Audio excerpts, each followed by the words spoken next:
안녕하세요. 대연 멘토 김대훈입니다. 오늘은 유니캠 경영권 분쟁 끝이라는 이야기와 함께 시작을 해보도록 하겠습니다. 그래서 원래 기존 최대 주주였죠. 유니와 예전에 2대 주주였던 햇발의 전쟁에 관해서 한번 말씀드릴 거고요. 차트와 수급 분석까지 한번 해드리도록 하겠습니다. 저번 시간에도 제가 말씀드렸었는데 유니캠의 경영권 분쟁이 기존 최대 주주와 2대 주주의 합의로 결국 마무리가 됐었죠. 그래서 요걸 보시면은 이제 지배 구조가 변한 걸 볼 수가 있겠습니다.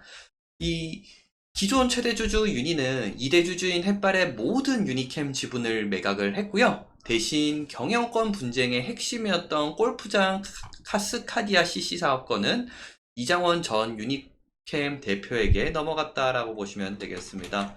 보시게 되시면은 원래라면은 유니랑 햇발이 있었고 유니가 최대 주주였고 햇발이 2대 주주였죠. 그래서 지분율이 이렇게 됐었는데 요 지분을 유니가 전부 다 팔아서 햇발이 결국 최대 주주에 올라섰다라는 겁니다. 이렇게 바뀌면 될 것 같습니다.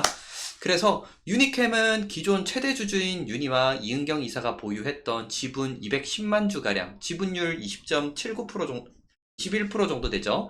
이거를 햇발에 매각을 한다라고 공시를 했었었고, 매각 가격은 주당 1884원으로 전체 매각 대금은 379억 원이었습니다.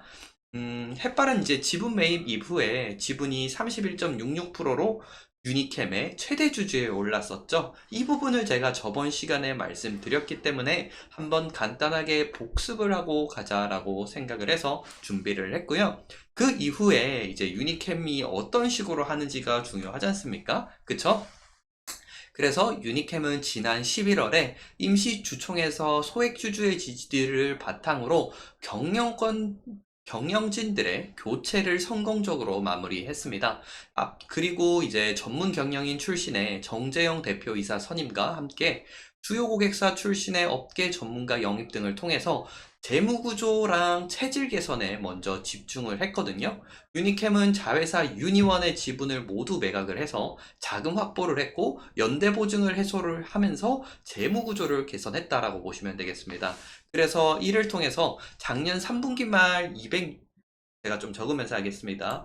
226%나 달하던 이 부채를요.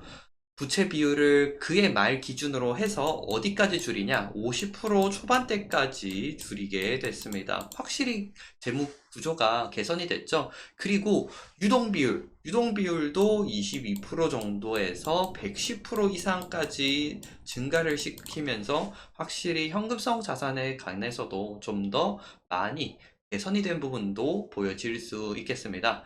그래서 유니캠은 개선된 재무 구조를 바탕으로 해서 지난해 12월 150억 가량의 자사주 취득도 결정을 했고 과도한 자회사 지원 및 경영권 분재 과정에서 좀 훼손된 기업 가치를 제고하고 주주 친화적인 정책을 강화하겠다는 의지를 보이고 있습니다.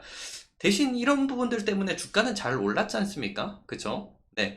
그리고 이제 유니캠의 본업이죠. 기존 주력 사업인 이 피혁 제품 제조 경쟁력 제고에도 계속해서 힘을 쓰고 있는데요.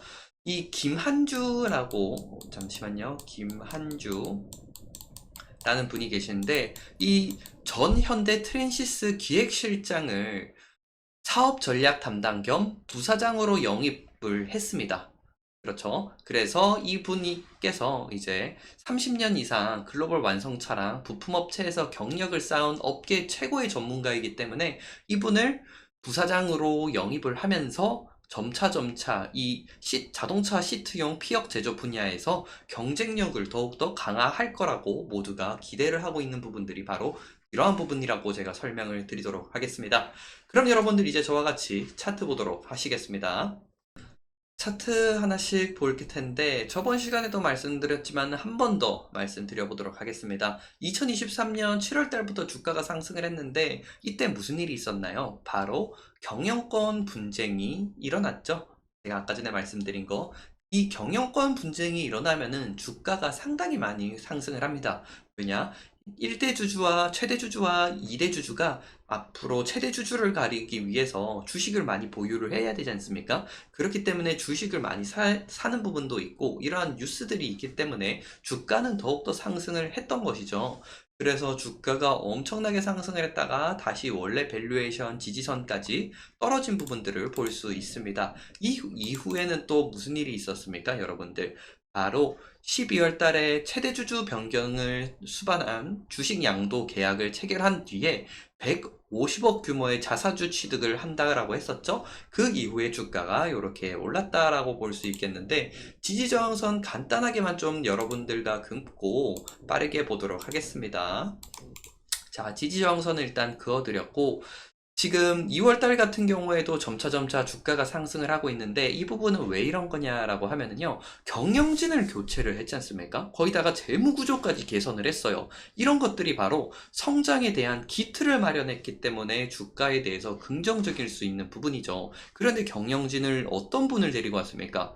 이 30년 이상 글로벌 완성차 업계에서 최고 전문가를 데리고 왔지 않습니까? 그렇기 때문에 점차 기대감이 가져가고 있고 게다가 이 외형 성장이 점차 커질 거라는 기대감으로 주가도 여전히 빠지지 않고 가고 있는 흐름인 거라고 볼 수 있겠습니다. 이제 점차 실적이 좋아진다라고 했었을 경우 주가는 더욱더 상승할 수 있기 때문에 이러한 부분들을 보시면 되는데 다만 조금 걱정할 수도 있는 부분들이 있다라고 하면은 어떤 부분들이 있냐라고 하면은 아무래도 지금 일단 유니캠에 관해서 전체적으로 이 이벤트가 끝났지 않습니까? 경영권 분쟁 이벤트가 거의 끝났기 때문에 좀 차익 실현도 나올 수 있어요. 만약에 차익 실현이 조금 세게 나온다라고 하면은 주가가 다시 여기 가격대 1600원 가격대로도 조금 떨어질 수도 있기 때문에 일단 차익 실현이 나오는지 안 나오는지 이 부분을 지켜봐야 될 것 같습니다.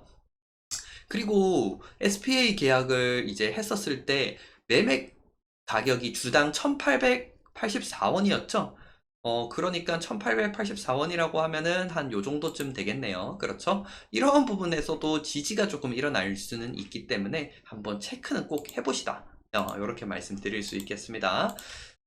수급적으로 보게 되면은 개인들은 워낙 돈을 많이 벌었으니까 차익 실현을 한 거고 외국인 같은 경우에는 지금 조금씩 들어오고 있고 기관들은 그렇게 큰 수급은 많이 들어오고 있지 않는데 기타 법인에서 거의 모든 걸 샀는데 이거는 그 주식 계약을 했기 때문에 거기 관련돼서 산 수급이라고 볼 수 있을 것 같습니다. 아시죠? 자, 이렇게 해서 보시게 되시고 수급을 그러면 한번 또 좀 자세히 보도록 할게요. 최근에 달이니까 최근 한 달 정도의 수급을 보시게 되시면은 교보로 통해서 어마어마하게 매수세가 보여진 걸 볼 수 있을 것 같습니다. 이러한 것들에서 가장 큰 경우는 제가 봤었을 때 하나씩 보면 되는데 교보 그리고 DB금융투자, 이베스트, SK증권, IBK투자증권이 있는데요. 결국 중요한 건 여기 기관에서 결국 매도를 하는지 매수를 하는지가 중요하지 않겠습니까? 그래서 여러분들이 구독과 좋아요를 많이 눌러주시면은 제가 여러분들 대신해서 이런 부분들 체크를 해드릴 테니까 꼭 구독과 좋아요 지금이라도 눌러주시길 바라겠습니다. 그럼 좀 더 기술적으로 보도록 할게요. 2,000원 부근대에서 지지를 받고 있기 때문에 2,000원 부근대에서 잘 지지가 된다라고 하면은 앞으로 다시 2,600원 부근대까지는 한번 볼 수 있겠다 라고 보시게 되시고 차익 실현들이 빠르게 나오게 되면은 1차 지지선인 1,600원까지도 빠질 수는 있다 라고 정도만 하도록 하겠습니다. 대신 여러분들도 아시다시피 SPA 주식 계약을 해서 1884원에 매수를 했기 때문에 여기에서 지지도 한번 일어날 수는 있다는 점 여기까지만 좀 체크를 해주시고 오늘 영상은 여기서 마치도록 하겠습니다. 오늘도 시청해주셔서 감사드리고요. 저는 기업을 쉽게 설명하는 남자 김대훈이었습니다. 감사드립니다.